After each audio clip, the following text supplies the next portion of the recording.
Hello English speaker, how's it going? Se você se embanana todo na hora de criar uma frase em inglês ou ficar pensando muito como traduzir do português para o inglês quando está conversando com alguém, aí a pessoa nem te espera, né? Vai embora porque você demorou muito para fazer aquela tradução. Se esse é seu caso, esse vídeo é para você, tá? Porque nesse vídeo eu vou te ensinar como montar frases em inglês de um jeito que você vai conseguir falar sem pensar, ou melhor, você vai estar pensando somente em inglês e vai poder fazer aí frases no presente e no passado, tanto na forma interrogativa e afirmativa, como também na forma negativa. Então já pega aí o seu caderno para você tomar nota de tudo, porque quando você tiver alguma dúvida você sabe onde está esse conhecimento para você ir lá e checar, ok? Desde já é importante lembrar que assim como no português que você aprendeu quando ainda era um bebezinho, né? A montagem das frases vão acontecer gradativamente, tá?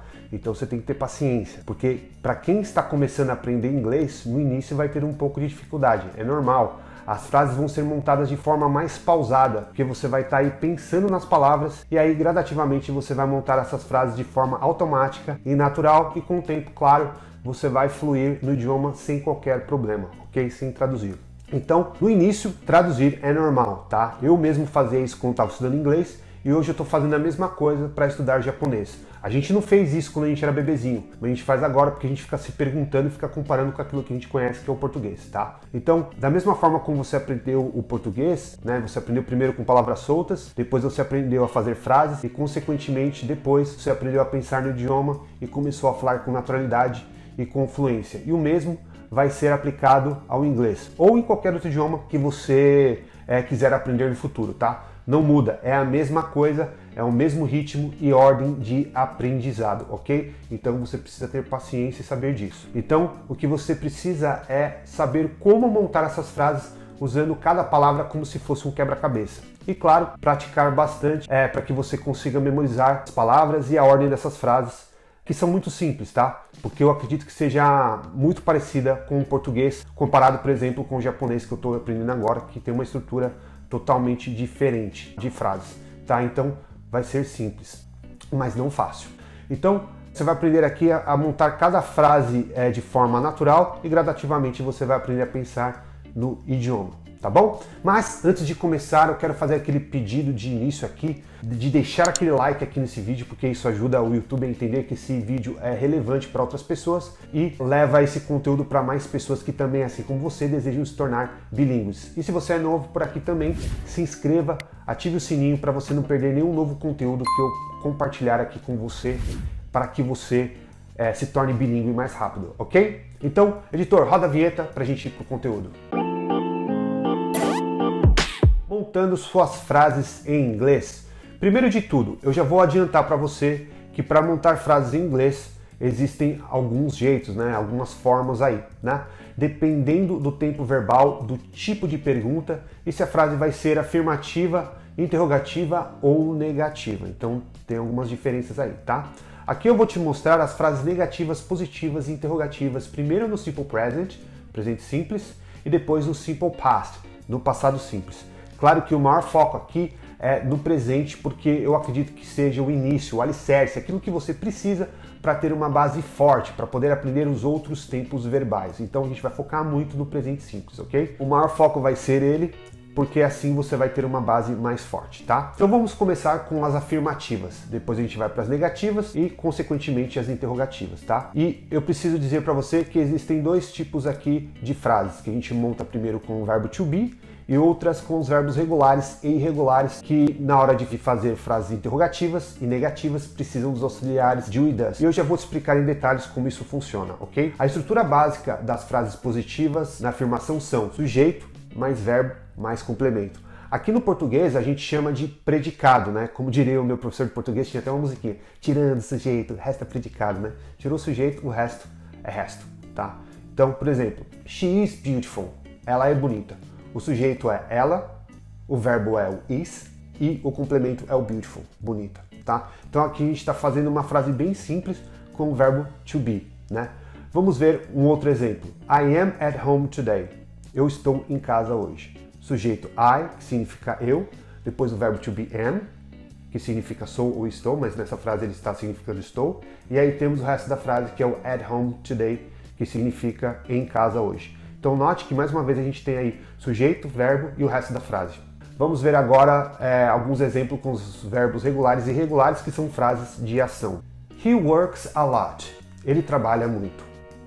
Um pouco da sua atenção aqui, tá? Quando a frase tiver o sujeito na terceira pessoa do singular, he, she ou it, o verbo regular ou irregular tem uma pequena mudança e recebe o S na afirmação, tá? Então o verbo trabalhar, to work, é um verbo regular e nessa frase está na terceira pessoa por conta do he, deve receber o S, tá? Para ficar de forma correta na afirmação. Então note que essa frase segue a mesma regra que quando a gente faz uma frase usando o verbo to be, sujeito, verbo e o resto da frase. Só que nesse caso o verbo é regular, tá?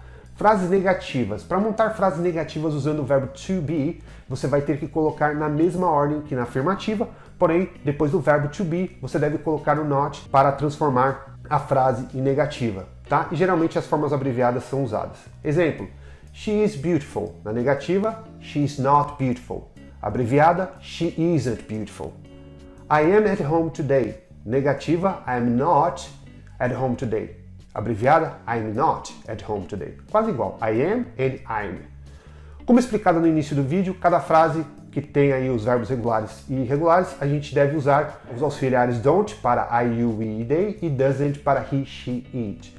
Nesse último caso, da terceira pessoa do singular, por ser uma frase negativa, o verbo não tem mudança alguma. Então é o contrário da afirmativa, né? Então quando a gente faz aí as negativas com os verbos regulares e irregulares, a gente precisa usar os auxiliares e o verbo se permanece no infinitivo, tanto na interrogativa como na negativa. Por exemplo, I don't like to work.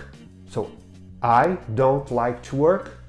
I, sujeito, don't, que é a contração de do not, e work, que é o verbo, tá? Então note que aqui está na abreviada.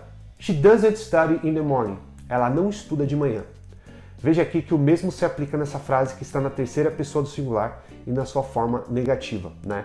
E como estamos usando o sujeito ela, she, precisamos usar o does not, que fica doesn't, na sua forma abreviada. She doesn't study in the morning. Frases interrogativas.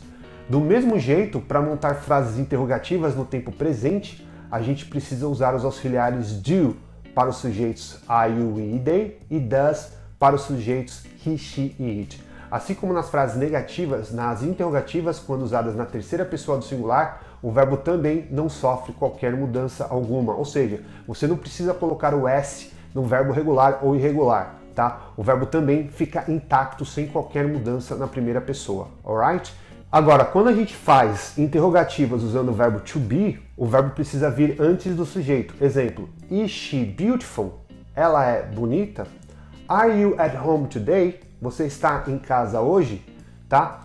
Para frases de passado simples usando o verbo to be, você vai substituir o am, is pelo was e o are pelo were, tá? No caso dos verbos auxiliares, tanto o do como o does são substituídos pelo did, tá? E no caso do did, assim como aplicado nos verbos auxiliares do presente, do e does, no did os verbos regulares e irregulares se mantêm na forma infinitiva, sem qualquer mudança, tanto na interrogativa como na negativa. Então o verbo permanece o mesmo, não muda, tá? E agora que você chegou até aqui, eu quero a sua participação aqui nos comentários, porque eu quero saber se de fato você aprendeu tudo aquilo que eu te ensinei até agora e se eu fui claro, né, se a minha didática foi boa com você. Então faz aqui uma frase de sujeito, mais verbo, verbo to be, regular ou irregular, mais o complemento. E se você quiser, você pode fazer a mesma frase que eu vou falar aqui agora para você simplesmente repetir e fortalecer aí o seu objetivo de aprender a falar inglês. E a minha frase para você é: I want to speak English fluently to have a better future. Eu quero falar inglês fluentemente para ter um futuro melhor, alright? Então escreve aqui nos comentários.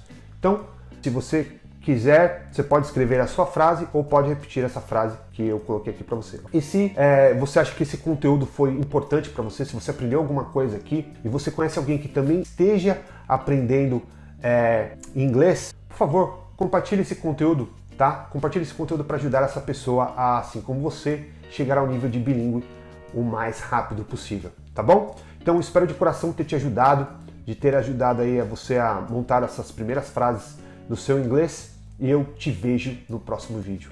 Thank you very much and I see you in the next video. Bye bye.